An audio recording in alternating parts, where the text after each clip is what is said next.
Okay. Hi and welcome to Book Talk Radio. My name is Claire Perkins and today I'm talking to author Evadeen Brickwood. Evadeen writes youth novels and literary fiction with an adventurous twist. Hi Evadeen, thank you for coming on Book Talk Radio. Hi Claire, thanks so much for inviting me. My pleasure. So Evadeen, literary fiction with an adventurous twist, what's that all about? I used to travel a lot when I was younger. Okay. And a lot of my travel experiences kind of found their way into my novels. Right.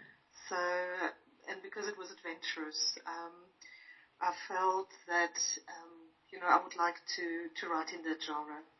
It's actually cozy mystery, I think, with an adventurous twist. Okay. So tell me what a cozy mystery is then. Well, tell me and tell the listeners. The way I understand it is that, if you write cozy mystery, it's not all about the whodunit or howdunit and gun fights and this sort of thing and poisoning people. It's more about suspense in the background. Okay. That carries on throughout the novel, and Okay, fine. I love the title of one of your books, Singing Lizards. It's very intriguing. I mean, the title alone makes you want to open the book and start reading. I understand it's set in Botswana, also intriguing. Maybe you could give the listeners at Book Talk Radio a brief idea of the story and also the inspiration behind the title and setting. I wrote, Singing Lizards is one of my first novels. Okay. I wrote a time travel series before then, but this is one of my first novels, and it's a little bit autobiographical. Right. I moved to Africa. I moved to Botswana. Yeah. Gosh, a long time ago.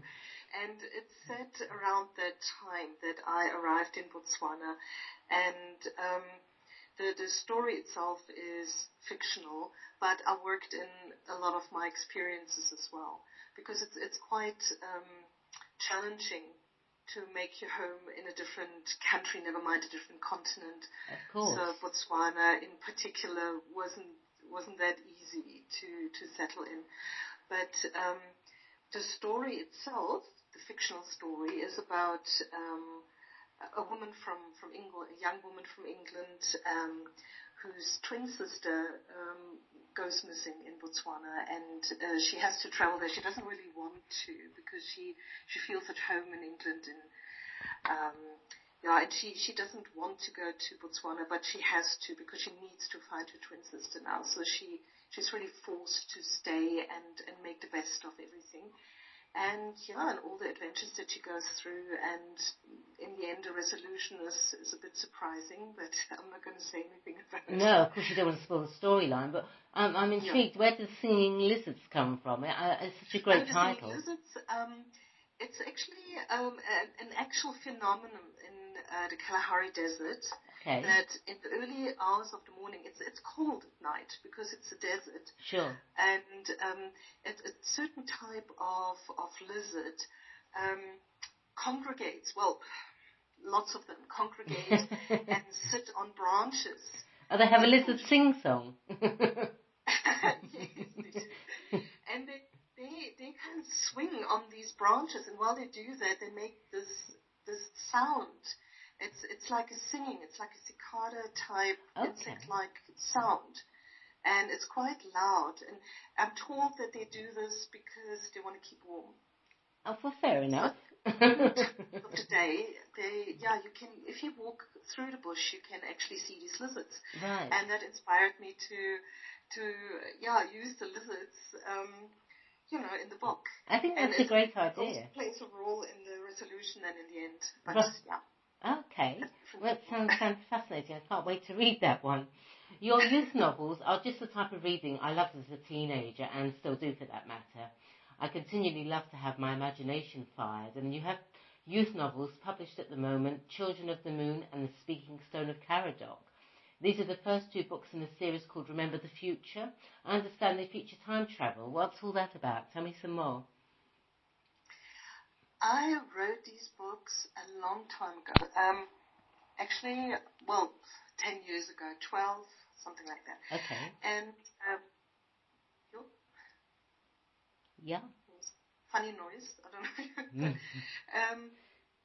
But, what I wanted to do was work with my research, because I studied cultural sciences, and I came across a lot of facts regarding ancient civilizations. Right. Ancient civilizations even before the time that we started recording history. And also in legends, worldwide legends that keep repeating themselves over and over in different cultures.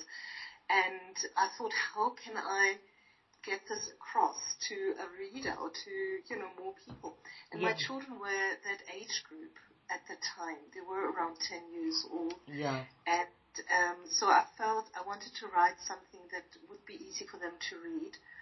And so in the time travel series, it's about 3 children basically who know each other, who are best friends at boarding school in America, and it's a school for gifted children, so they're able to develop this time travel device and an invisibility device as well.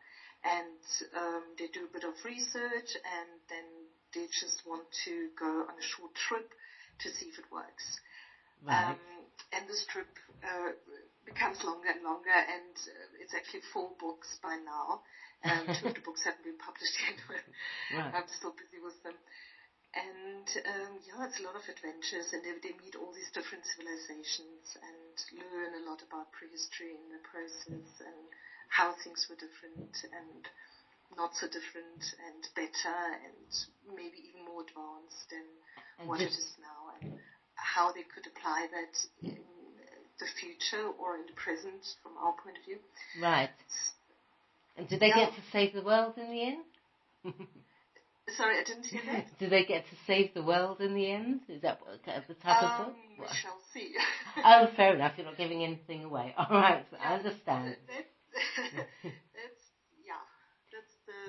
in the end, of the series. I'm not quite sure if I should add a 5th book or not, talking more about things like that, but the 4 books, as I've planned them so far, are more in prehistory, to take place in prehistory, and there's a lot to be discovered. That sounds fascinating.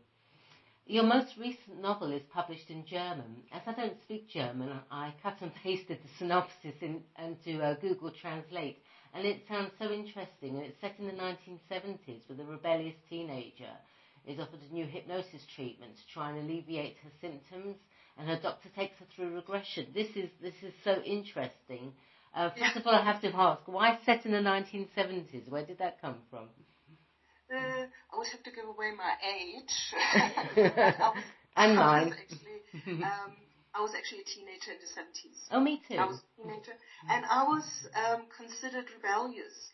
And I tried to spin a story that's hopeful, that gives hope, that you don't have to, because I'm quite headstrong, and I'm probably very creative and a bit different, than mainstream. And that wasn't really what was, all the rage at the time. No, definitely not. We're supposed to, slot in and be like everybody else and sort of thing. How can you? If you're a square peg in a round hole, you can never slot in. Exactly. I was the square peg through and through. Yep, I know the feeling. I know that one. I traveled a lot, and that was a new thing, to travel to other countries and speak other languages. Sure.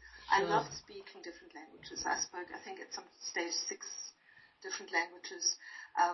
I've kind of settled on German, French, and English now, because that's what I'm using most here. Sure. But I used to speak Urdu, for instance, because I met people from Pakistan, from India, and that's the language they spoke. So I wanted to talk to them. Greek, Spanish. Right. Yeah. So, and the parts in the book are also, conversations in Greek, for instance, in Urdu, but I'll always explain that in English, or in German rather, because I wrote this book in German. What it means, and yes, I'm going to translate the book into English. Oh, good. I've been requested so many times to do that. it's such a job. I know. It takes I know. a long time. It does. And I've got so many other books to get out. There must be an awful lot going on in your mind. You just need to do this huge, great big dump into your computer of all your ideas. I know what it's like. Exactly. It would be great if I had some digital help, with all of this. But since I'm the kingpin in writing my books and translating the books and so on, I have to just plan my time very carefully. You do it all yourself. It takes away a lot of time too, as you know. So you grew up in Karlsruhe, Germany, and as you said, you studied languages and cultural sciences. Then you settled in South Africa. So how has your upbringing, studies, and move to South Africa inspired you to write your books? You said it was to do with travel. Are there particular parts of the travelling you've done? Or you tell me. My upbringing had a lot to do with what I'm doing. I think growing up in Europe made it very easy to travel, although it wasn't the in thing at the time. It was still very new to my generation, but I just wanted to see the world, and I wanted to see how other cultures work. How do people live with each other, and what do they do, and how do they dress, and what do they eat? And I was just so interested in these things, and whenever I met people from another country and I made friends with them, they would invite me and I would go and visit them. And I've been all over Europe. I went to America a few times, Pakistan. At the time when I was there, it wasn't what it is now, so it was still able to travel there. And, I wasn't on my own. I was invited to a wedding in the Punjab, which is an area up north, close to the Himalayas. And it's also where my book is set. I just learned the language, and I try to understand people from their point of view. You're a real globetrotter, aren't you? Yeah, I was. Well, I raised 2 children, and there's not much about, globetrotting in that. No, I had to stay put in South Africa for a while and raise my children, who are now grown up and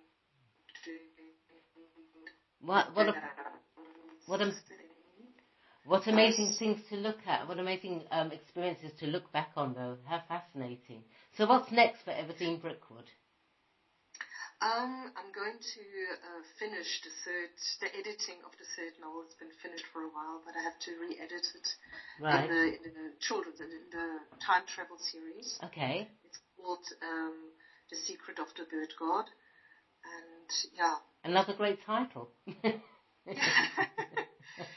Well, it's going out to the test readers somewhere around the middle of the year. Right. And I've already got a great cover for the book. I started the other way around. Normally you do the cover after you finish the book, but I've got a great cover designer in Australia, and she's already onto the rest of the books. So I've got a great cover. I always find designing the cover inspires me to write my books. This very book is already written, and I used to do my own covers, but I don't have professional software. Oh, okay. Because I couldn't afford it at the time, but now I can afford to get a cover designer to do it for me. And as you know, as an author, you're so busy with other things that you have to outsource certain areas of what you do. And I decided that covers is one area that I would like to outsource. Fair enough. And an agent now as well. It's like a hybrid between a distribution agent and a literary agent, and which is great. Always to have somebody as a sounding board, you bounce ideas off. And so the cover is finished now, and lovely. Yes, I'm going to finish another novel. It's another cozy mystery. Right. It's more of a crime story, but not like wild stuff. And that's also set in South Africa. It's about rhino poaching, or that's part of it. It's not only about rhino poaching. So tell me, Evadeen, where can Book Talk Radio listeners purchase your books? I'm on virtually every platform there is, from Kobo to Smashwords to iApple Store and to, Amazon Kindle. Sure. You can buy the books, the print books on Amazon. Okay. I'm also on some German platforms. You can get them internationally in virtually every country, Fantastic. especially books. Fantastic. Well, everything that's distributed by Amazon. Okay. Yeah. All right. And I'm going to continue doing the self-publishing thing because I used to be a published author with a publishing group in South Africa, and after the book industry collapsed in, I think it was 2008, I decided to just do my own thing. Right, but it's become so much easier now to be able to publish your own books, hasn't it? Everything's become much more open. It's so much easier. It's, we couldn't do that 10 years ago. I know. I think it was really right at the beginning. But by now we have so many options open. It's a lot of stuff to learn, and it's a lot of work. I know. Tell me but about I think it's rewarding. It is. It to see one's book in print or online, and the first time you get a review, hopefully it's a good one. It's the most amazing feeling, isn't it? It's such an achievement. It's great. I've been through the whole process with my publishers. I think it was 12 years ago, 2005. I was published for the first time, in 2007 the second time. It was so exciting. And the interest in the book at the time was phenomenal. Wow. And my publisher was so excited about it. Oh, that's wonderful. The industry crashed, so I had to start all over again. But it's wonderful. I've got 6 published books by now. Oh, and well the done. 7th and the 8th will be out this year, so lovely. I'm handed it by now. Well, you're obviously doing a great. It's still exciting. You're obviously doing a great job. Okay, well, thank you, Evadeen. That was fascinating. Please come back on Talk Radio when you've published your next book, and I'd love to chat with you and hear some more. In the meantime, thank you so much for having me, Claire. Oh, thank you. Good luck for the future, and thank you, everyone, for listening to Book Talk Radio. Bye, Evadeen. Bye. Bye now. Bye.